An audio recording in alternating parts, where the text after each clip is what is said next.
हमारे पहले पाठ के 2 श्लोक हमने पहले कर लिए हैं। अब तीसरा श्लोक है लुब्धस्य नश्यति यशः। लुब्धस्य यानी लोभी व्यक्ति जो होते हैं, लालची व्यक्ति जो होते हैं, उनका नश्यति यानी नष्ट हो जाता है। यश यानी यश, प्रसिद्धि, उनकी कीर्ति जो है वो नष्ट हो जाती है। लोभी व्यक्ति का यश नष्ट हो जाता है। पिशुनस्य मैत्री। पिशुन कौन? जो चुगली करते हैं, एक दूसरे की निंदा करते हैं, ऐसे लोगों की मित्रता नष्ट हो जाती है। यानी चुगली करने वाले का कोई भी मित्र नहीं बनना चाहता है। नष्ट क्रियस्य कुलम। नष्ट क्रियस्य यानी जिसकी क्रियाएं नष्ट हो गई हैं, जो कुछ भी नहीं करना चाहता है, जो आलसी है, जो प्रमादी व्यक्ति है, उसका सारा कुल ही नष्ट हो जाता है। अर्थपरस्य धर्म है। अर्थपर यानी सिर्फ अपना स्वार्थ सोचने वाला, स्वार्थी व्यक्ति जो होता है उसके लिए कोई भी धर्म मायने नहीं रखता है। यानी स्वार्थी व्यक्ति का धर्म नष्ट हो जाता है। विद्याफलम व्यसनी न है। व्यसनी यानी जिसकी एक भी आदत अच्छी नहीं है, सारी लतें, सारी आदतें गंदी है, व्यसन करने वाला है, बुरी आदतों वाला व्यक्ति है। व्यसनी व्यक्ति का विद्या का जो फल होता है वो संपूर्ण फल नष्ट हो जाता है। कृपणस्य सौख्यम। और कृपण यानी जो कंजूस व्यक्ति है, धन होते हुए भी खर्च नहीं करना चाहता है, उस व्यक्ति का धन नष्ट हो जाता है। यानी वो धन न काम में लेता है, न किसी के लिए खर्च करता है, तो उसका धन जो है ऐसे ही नष्ट हो जाता है, न किसी के काम आता है, न उसके खुद के काम आता है। कृपण यानी कंजूस व्यक्ति का धन नष्ट ही हो जाता है। राज्यम प्रमथ सचिवस्य नराधिपस्य। नराधिप यानी राजा, कोई भी राजा हो, कोई भी लीडर हो, उसका जो सचिव होता है, मंत्री जो होता है, जो उसका बॉडीगार्ड जो होता है, जो उसके साथ रहने वाला होता है, यदि वह व्यक्ति प्रमत्त यानी महान घमंडी है, अहंकारी है, प्रमत्त रहने वाला है, अगर ऐसा उसका मंत्री है तो उस राजा का तो संपूर्ण राज्य ही नष्ट हो जाता है। जिस राजा का मंत्री घमंडी होता है, उस राजा का सारा राज्य, संपूर्ण राज्य ही समाप्त हो जाता है। ये हमारे तीसरे श्लोक का अर्थ हुआ। चौथा श्लोक देखेंगे। पीत्वा रसं तु कटुकं मधुरं समानं माधुर्यमेव जनयेत मधुमक्षिकासु सन्तस्तथैव समसज्जन दुर्जनानां श्रुत्वा वचय मधुसुप्त रसं सृजन्ति। क्या कह रहे हैं इस श्लोक में? सज्जन और दुर्जन की विशेषता बताते हुए कह रहे हैं कि जैसे कोई सज्जन व्यक्ति सज्जन है तो वो सज्जन ही रहता है, अपनी सज्जनता को नहीं छोड़ता है। कैसे?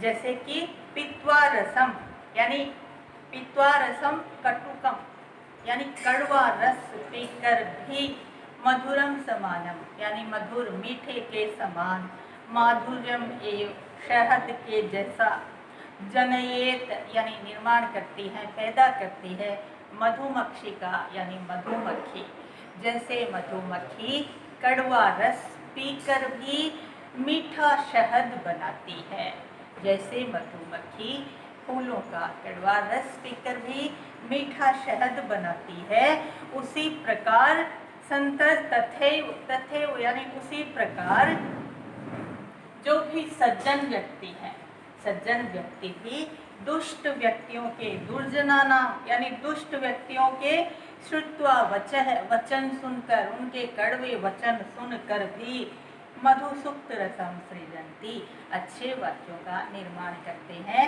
मधुर वाक्यों का निर्माण करते हैं। जिस प्रकार मधुमक्खियाँ कड़वा रस पीकर भी मीठा शहद बनाती हैं, उसी प्रकार सज्जन व्यक्ति भी दुष्ट व्यक्तियों के कड़वे वचन सुनकर भी मधुर सुक्तियों का निर्माण कर देते हैं। ये हमारा चौथा श्लोक हुआ। पांचवा श्लोक देखेंगे। विहाय पुरुषम यो हि देवम एव अवलंबते प्रासाद सिंहवत तस्य मूर्धनि तिष्ठन्ति वायसः। क्या कह रहे हैं इसमें? पौरुषम यानी पुरुषार्थ यानी कर्म करना। जो व्यक्ति कर्म ही नहीं करेगा उसको कुछ भी फल प्राप्त नहीं होने वाला है, चाहे वो खुद को कुछ भी समझे, लेकिन यदि वो पुरुषार्थ नहीं करता है तो उसे कुछ भी प्राप्त नहीं होता है। तो क्या कह रहे हैं हमारे श्लोक में? विहाय पुरुषम यानी पुरुषार्थ को विहाय यानी छोड़ करके, यो यानी जो व्यक्ति दैवमेव अवलंबते, दैव यानी भाग्य के भरोसे, अवलंबते उसके सहारे ही बैठे रहते हैं। जो व्यक्ति अपने पौरुष को छोड़कर, पुरुषार्थ को छोड़कर सिर्फ भाग्य के सहारे बैठे रहते हैं, आश्रित जो रहते हैं भाग्य के ऊपर, उस व्यक्ति की स्थिति वो ही होती है। कैसी हो जाती है? जैसे प्रासाद सिंहवत् तस्य मूर्धने तिष्ठन्ति वायसः, वायसः तिष्ठन्ति, वायसः यानी कौवा जो है, वो कौवे जो हैं वो बैठ जाते हैं, तिष्ठन्ति यानी बैठ जाते हैं, मूर्धनि यानी ऊपर ही ऊपर, शिखर पर, प्रासाद यानी किसी भी महल के शिखर पर बैठ करके, और सिंहवत् यानी अपने आप को शेर समझने लग जाता है। कौवा है लेकिन सिर्फ ऊपर ही ऊपर बैठ जाने मात्र से वो शेर नहीं बन जाता है। यानी चाहे आसन कितना ही ऊंचा ग्रहण कर ले, लेकिन जब तक हम पुरुषार्थ नहीं करेंगे, हम कुछ काम नहीं करेंगे, तो वो कुछ भी काम का नहीं है। अगला श्लोक देखिए, छठा श्लोक। पत्र पुष्प, पत्र, फल, छाया, मूल, वलकल, दारू भी। देखिए कितनी सारी चीजें हैं। पुष्प यानी फूल, पत्र यानी पत्ते, फल यानी फल, छाया यानी छाया, मूल यानी जड़, वलकल यानी पेड़ों की, वलकल दारूंगी यानी वृक्षों की जो लकड़ियां और उसकी जो छाल होती है वो, धन्या महीरुया येषां विमुखम यान्ति नार्थिनः। महीरुया यानी ये सारे वृक्ष जो हमें इतनी सारी चीजें प्रदान करते हैं, ये सारे वृक्ष धन्य हैं। कैसे प्रदान करते हैं? नार्थिन यानी किसी भी स्वार्थ के बिना। इन्हें हमसे कोई स्वार्थ नहीं है, ये हमें इतनी सारी चीजें सब देते ही हैं, इसके बदले हमसे कुछ नहीं मांगते हैं, यानी बिना स्वार्थ के ये हमें इतनी सारी चीजें देते हैं। ऐसे वृक्ष धन्य हैं। क्या मतलब है?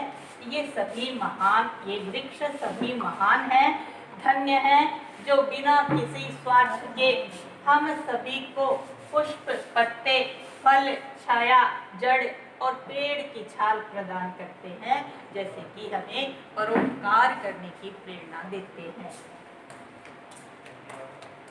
अगला श्लोक और अंतिम श्लोक देखेंगे इस पाठ का। चिंतनिया ही विपदाम आदावेव प्रतिक्रिया नैकूप खननम युक्तम प्रदीप्ते ब्रह्मिणा गृहे। क्या कह रहे हैं इसमें? कि विपदाम चिंतनिया ही आदावेव प्रतिक्रिया, यानी विपदाम यानी कोई भी विपत्ति, कोई भी संकट आ जाने के बाद में, विपत्ति समस्या आने के बाद में प्रतिक्रिया, उसका समाधान ढूंढना। अगर हमारे सिर पर विपत्ति आ चुकी है, संकट आ चुका है, उसके बाद उसका समाधान ढूंढना कैसा होता है? वैसा ही होता है कि नैकोप खननम युक्तम प्रदीप्ते वह्निना गृहे, वह्निना गृहे प्रदीप्ते यानी घर के अंदर, वह्निना यानी अग्नि, प्रदीप्ते यानी लग गई है, आग जलने लग गई है, उसके बाद कूप खननम यानी कूप यानी कुआं, खनन यानी खोदना। वो वैसा ही होता है कि अग्नि लग जाने के बाद में कुआं खोदना प्रारंभ करना। इनके कहने का मतलब क्या है कि यदि हमें लगता है कोई भी विपत्ति, कोई भी संकट, कोई भी समस्या आने वाला है, तो उसका समाधान हमें पहले ही ढूंढ लेना चाहिए, न कि समस्या आने के बाद में उसका कोई भी समाधान ढूंढना चाहिए। हमारा पहला पाठ खत्म हो गया है। इसके सारे श्लोकों को संस्कृत लिखना है, उसके बाद इसकी हिंदी अनुवाद करनी है। पूरा काम सबको अपनी कॉपी में करना है।